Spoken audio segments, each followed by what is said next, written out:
ICBM, Intercontinental Ballistic Missile, is what we're going to be talking about in my duties commanding an underground launch complex. The Titan II, there were 3 bases. The McConnell Air Force Base out of Wichita, Kansas, Davis-Monthan Air Force Base in Phoenix, Arizona, Tucson, Arizona, and Little Rock Air Force Base in Little Rock, Arkansas. And each of them had 18 underground complexes spread throughout the state, and they're all underground. This rocket, or ICBM, or whatever you want to call it, 110 feet long by 10 feet in diameter. It flew at 15,000 miles an hour, and its range was 5,500 miles, so it was truly intercontinental. And most of them, we didn't know what the targeting was because that was classified and we didn't have a need to know, but most of it was going towards Russia and some of the Eastern Bloc. This is during the Cold War, of course.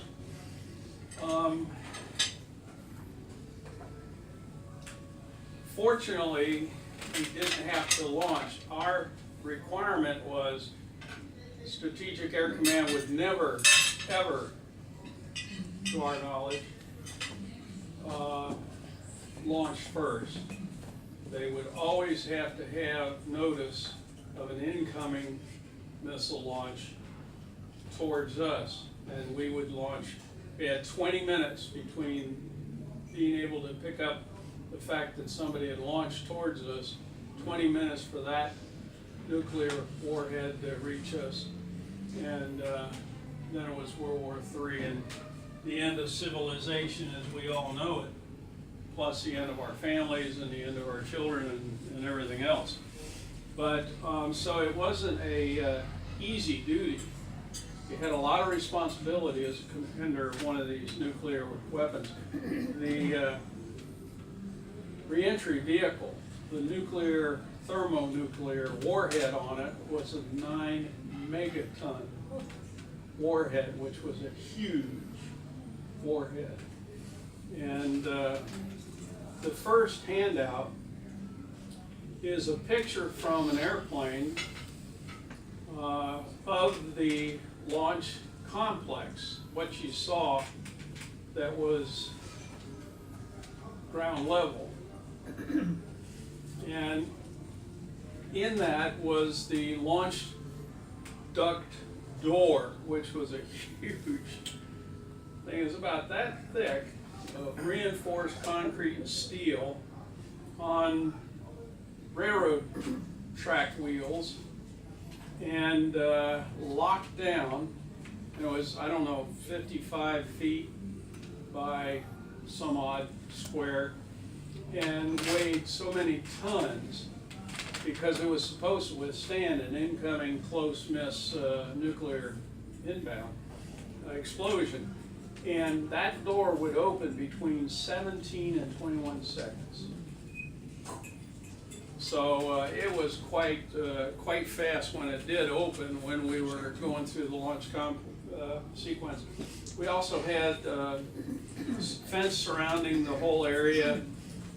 We had a gate that would allow maintenance to come in, and on my console in the control center I had lights saying door open light or the gate open light, so I could tell if somebody was fooling around with the gate or something, and then we would call for security to come, which would take probably an hour and a half. We also had some neat stuff. We had a very primitive, but I don't know, radar, sonar, no, it'd be radar, but audio, where they had these big horns, looked like a funnel almost, and they would talk to each other. And so this was around the outskirts of the important parts of the complex, and anything moving above rabbit size, it would pick up.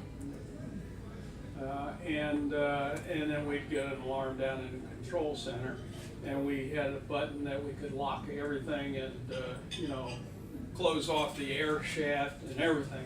And just isolate the complex, and so nobody could get in. So they had some pretty good protection, and with the fencing and the sound system or the radar, whatever you want to call it, and everything.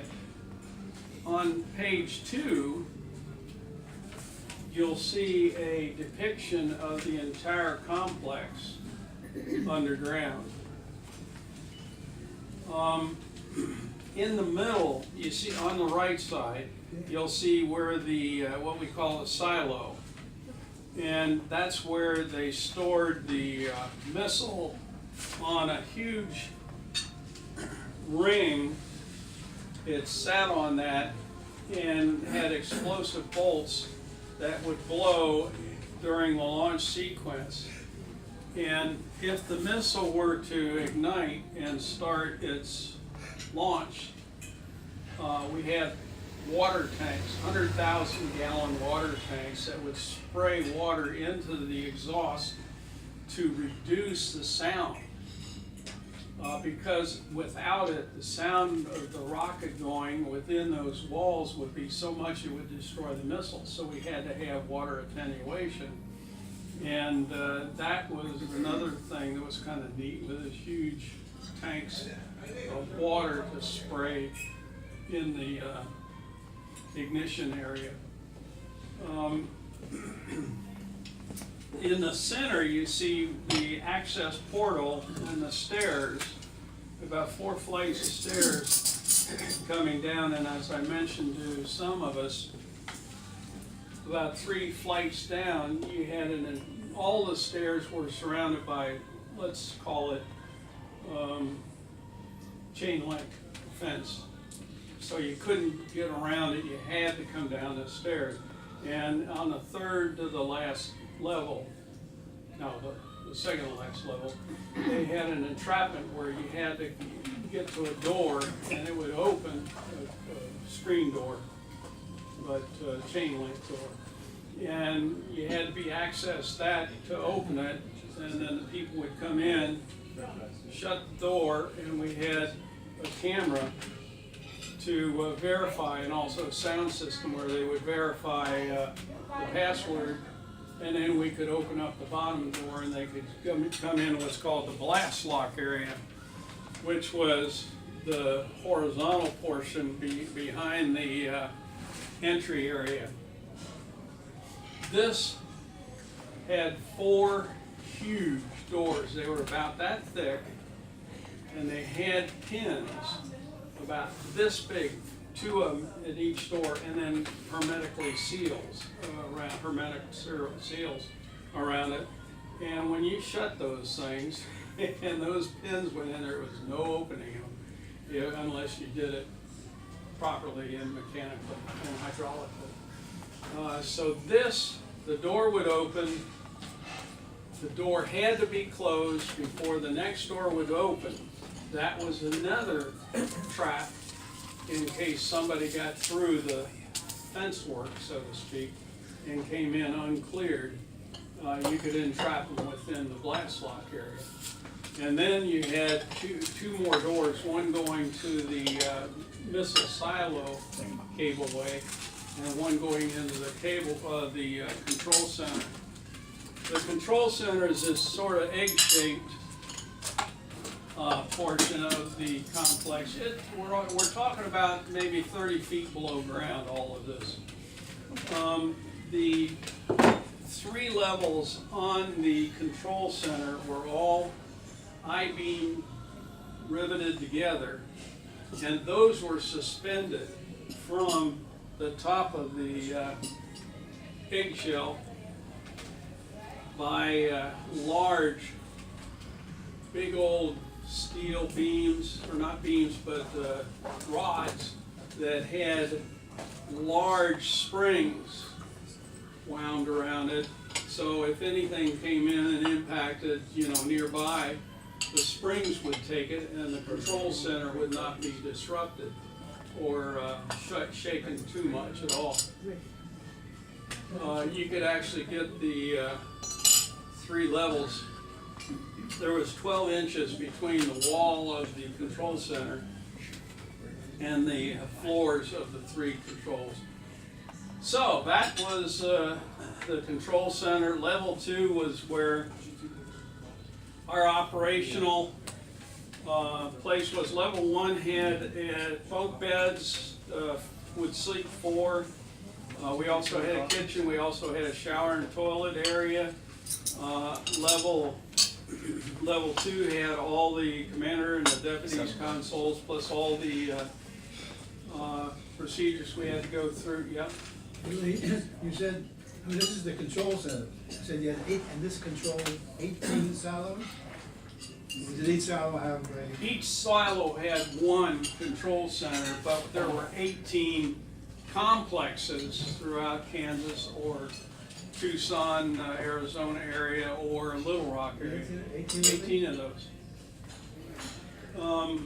Level 2 was, like I said, the operational setup for the commander, deputy, and the 2 enlisted folks. That one enlisted was the electronics expert, and the other enlisted was the facilities expert that worked with all the hardware and the generators and the sensing equipment and things like that.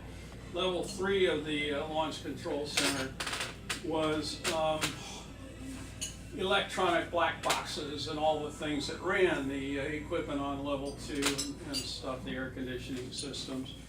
This long tube to the left of the control center is where we got our air from, and it was filtered with biological, chemical, and anything else filters, and it was an escape if we had to during an explosion or something, aftermath, where we couldn't get out through the normal entry.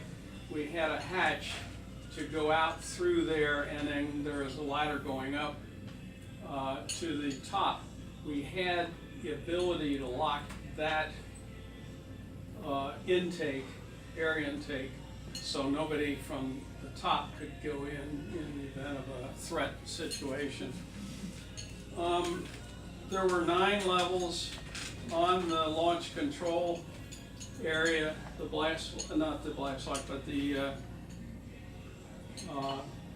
missile silo area, 9 levels, and they contained a lot of equipment. We also had an elevator that would hold about the 4 of us, and so we could go up and down the levels without having to climb a lot of ladders.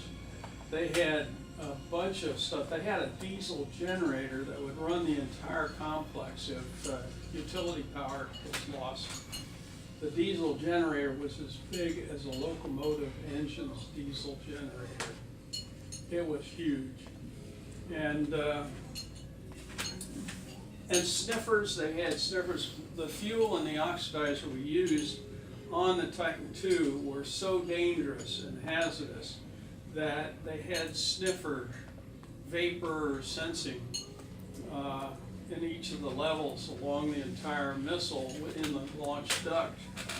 And it would sniff these to see if any of the oxidizer or fuel. It was red fuming nitric acid called nitrogen tetroxide was the oxidizer, and the fuel was dimethyl hydrazine.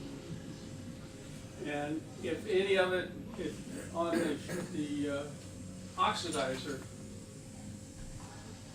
if you smelled any, even fumes, it would turn into red fuming nitric acid and drown you in your own lungs. That's why they had to wear, the maintenance guys had to wear space suits to get into the launch duct in a fueled missile, or while you were fueling the missile during maintenance procedures. They had to wear space suits, and they had what they call chemox, or chemical oxygen canisters, that were about this big around and about that high, that when you ignited it, it would provide oxygen to the face, but it was only good for 1 hour. And we had an incident when I was chief of missile safety there at one of the silos where two of the guys ran out of oxygen when they were working in the missile. And their safety observer that was supposed to be timing them didn't do it right. And they ran out of oxygen, and it's either open your face mask or, you know, die from suffocation. Well, one guy made it out and had a little bit of lung congestion and stuff. The other guy was so bad, he died from filling up his lungs with the fluid. But all in all, our missile duties as a crew, combat crew they call us, and rather than Harold, the long word of missile combat crew commander, it was MCCC. You know, the military always cuts down the words to as small as possible. And the ballistic missiles analyst technician was BMAT, you know, and the MFT was the MFT. And the deputy was the deputy MCCC. We would be alerted, no, we wouldn't be alerted. When we had duty, it was a 24-hour duty, we would have to show up at base at a special briefing room, testing room, at dark 30, whatever it was, I don't know, 6 o'clock in the morning. And we would go through test messages where they would test us, and you know, it would go like blue dot one, blue dot one, blue dot one. This is Strategic Air Command with a blue dot one message. Prepare to copy. And then it would be in all codes: Alpha, Zulu, Bravo, Charlie, Delta, 3, 5, 7, X-ray, whiskey, and you'd go through all these things with a grease pencil on a plastic coated piece of paper, and you'd run through it, and then you'd decode it. And the decoding was, they had plastic snap covered pieces of paper, and you'd break the thing, and out would come the code, and it was the proper launch code and authenticated by what they gave you. This is how you knew it was real and proper. And no one person had the key to the safe that kept those covers. It was both the deputy and the commander. And so you both had to open the safe. Anyway, when we go through the test, and we'd all pass, of course, because we did it 100 times. But then you would get in your vehicles or the helicopter and either be helicoptered out to the strip or the launch complex if it was too far away. We always had an Air Force staff car to drive out us for, and it took about an hour and a half drive to get out to the complex. And you'd arrive at the gate, you'd say your code word for the day, and they would open the gate, and you'd come down and Trap and Harry, they'd look at you in a camera and okay, and down to the blast lock, and then you'd have your switch over briefing on maintenance procedures and what's wrong with the complex, what's okay. And then you'd let them go, and they'd drive the staff car back, and you'd be out there for the next 24 hours. Now, if you were expecting maintenance to come out there, you would have an authenticator for them, and they'd come in and they'd do their work, whatever was required, and you'd monitor from the control center and make sure they're doing things right. They would leave, maintenance would leave about 5 o'clock. And then at that time, one of the officers and one of the enlisted guys would go upstairs. First of all, the two enlisted guys would go out into the complex, and especially the launch duct area and the work platforms, and make sure everything was buttoned up and proper. And then they'd come back, and one officer and one enlisted would go upstairs and sleep until 1 o'clock in the morning. Then we would do a changeover, and the other officer and the enlisted guy would sleep while the other enlisted and officer would maintain alert through the rest of the night. Then at approximately 8 o'clock or so, the next crew would come in to replace you. And that was our alert duty. Every 3 days we had that. I was unusual because I was the first pilot to be chosen in McConnell Air Force Base, or to be assigned to McConnell Air Force Base in the Strategic Air Command, that was required to fly at the same time. All the other air crew, or the missile crews, nobody was flying. So I had to work with the trainers in the wing to go through, okay, I've got to do my flying and do missile duty, so my crew of 4 can't be holding alert when I'm having to do my 4-day flying break each month.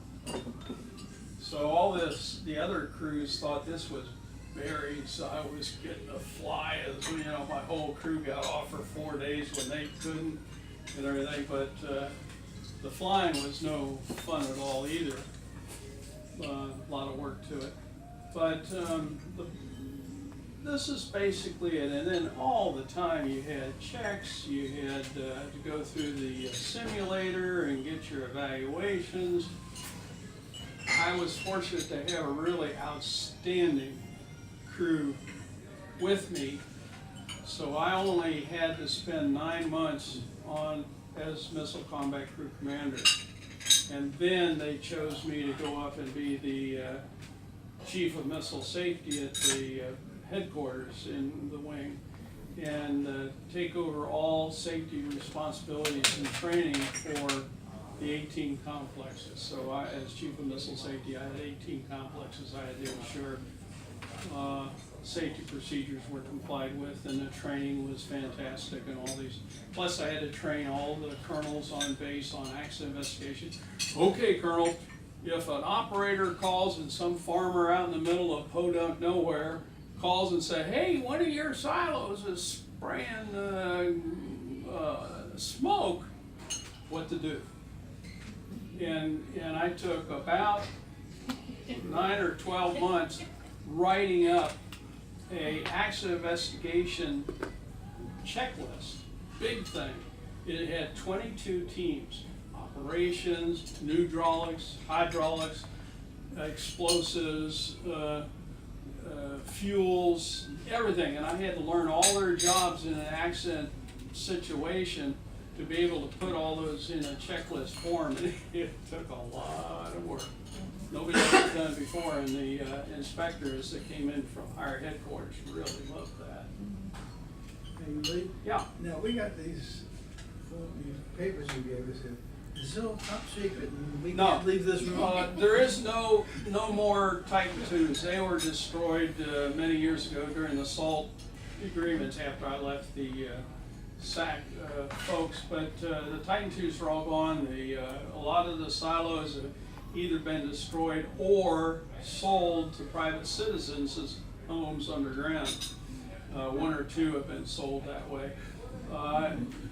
None of the procedures I talked about, even though I had a top secret clearance, are classified whatsoever. In fact, all those things you see are taken offline. You know, even the megatonnage of the RV was classified, and you get it right off. It's a 9 megaton thermonuclear bomb. Now there are some things that I won't talk about that were classified, and I'm not sure whether they still are, but everything with the Titan IIs are completely gone. They did hold a few rockets for Vandenberg to launch satellites with the Titan IIs, but now they've been replaced by the Titan IVs, and yeah. And this is what the North Koreans are trying to do, isn't it? The what? They're trying to build these ICBMs? Well, they've been replaced by the Minuteman still hadn't been up in the northern tier of space of the states, were not destroyed. They were still operational after the Titan IIs, but then you had the well, you had the early Poseidon missiles. They have other things now. Yeah. How do you destroy an ICBM? Well, you get it out, you defuel it, you take the RV off, and you Yeah. lay it down on the side, and you take these big crunchers and just Oh. crunch it up. And the fuel goes?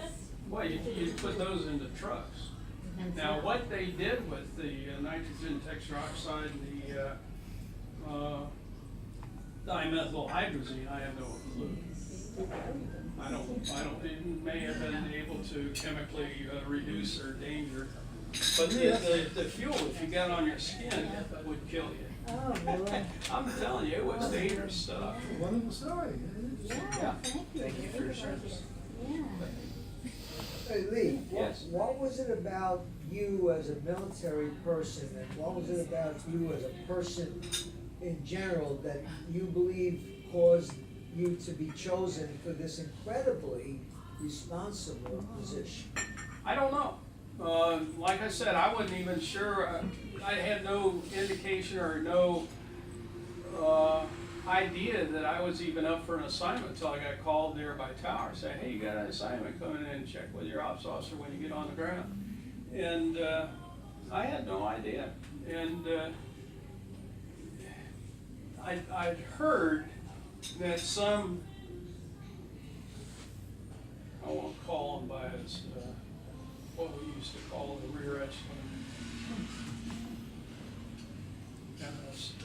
But somebody wanted to make a name for himself, so he says, well, you know, when you go up and be general and stuff like that, go up through the ranks, if you only have one operational experience, one what they call AFSC, Air Force, whatever, service code, if you only have one operational assignment through the tier, that's not as good as if you had two operational things.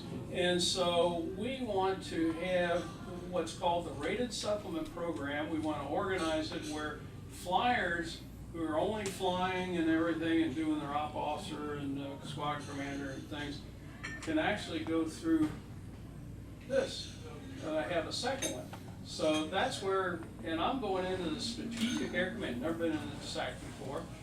Going into missiles, never been into missiles, most of those folks were guys that didn't make the flying programs or were, you know, navigators or failures of pilots and things, and, you know, they got into the missiles. And that, the pilots were sort of, oh God, you know, but, we went in there, and that's when, like I said, I was the first one going into McConnell, and I had to work, you know, hey, I'm required by Air Force Regulation 60-1, if there's an airplane on station, I have to be able to fly it. And therefore, my crew, which were hard crews, can't be holding alert without me. So what they actually did with those guys was put them on standby to make sure if somebody got sick on the complex or something, they would be able to replace them.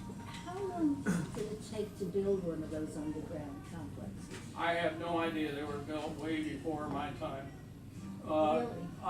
I would think a huge amount of time because they had to excavate all that land, and this is before a lot of sophisticated satellites were and everything. But, and the hardness of those things, they were amazing. You'd chip at that concrete with a hammer and you couldn't even dent it or chip it at all. They were So hard. that it was anticipated that that would be. They knew we had a month's worth of supplies and water, fresh water and everything, so they knew if we buttoned up after launch, if there was a direct hit, probably we wouldn't have survived it, but if it was a near hit by an incoming or multiple incomings, they felt it would be a survivable situation. Now what that meant was, they're telling you something that is pablum that you know you can live with, but Wow.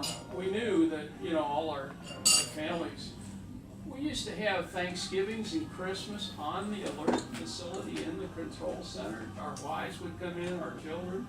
We would have upstairs with the turkeys and the meal and everything. I mean, that was allowed.